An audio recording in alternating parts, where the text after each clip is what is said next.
prix de la terre.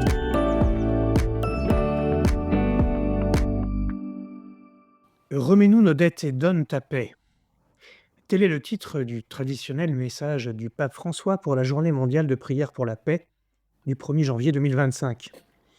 Cette année, c'est l'année jubilaire qui commence, et en ce jour, c'est le thème du jubilé qui permet de répondre à la clameur de la terre et à la clameur des pauvres.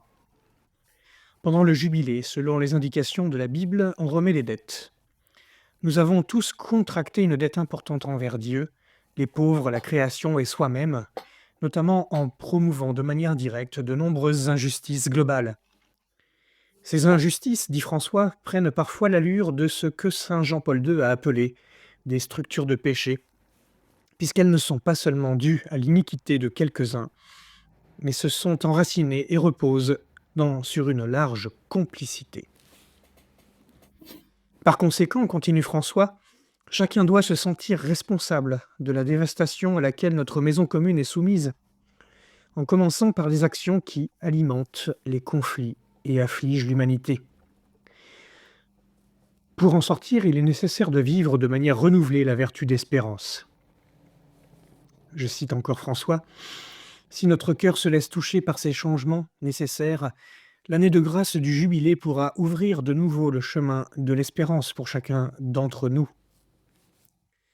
À partir de cette posture d'espérance, le pape propose à la communauté internationale 3 actions concrètes et significatives en termes de remise de dettes.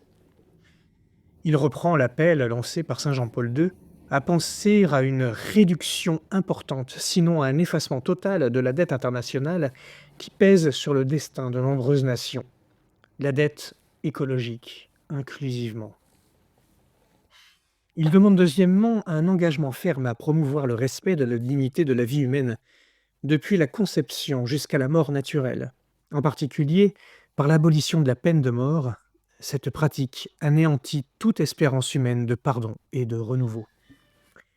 Et troisièmement, il demande la création d'un fonds mondial qui élimine définitivement la faim et facilite les activités éducatives dans les pays les plus pauvres afin de promouvoir le développement durable en luttant contre le changement climatique.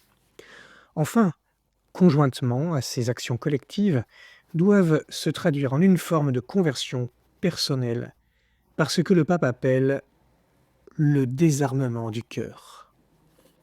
Bonne et sainte année jubilaire.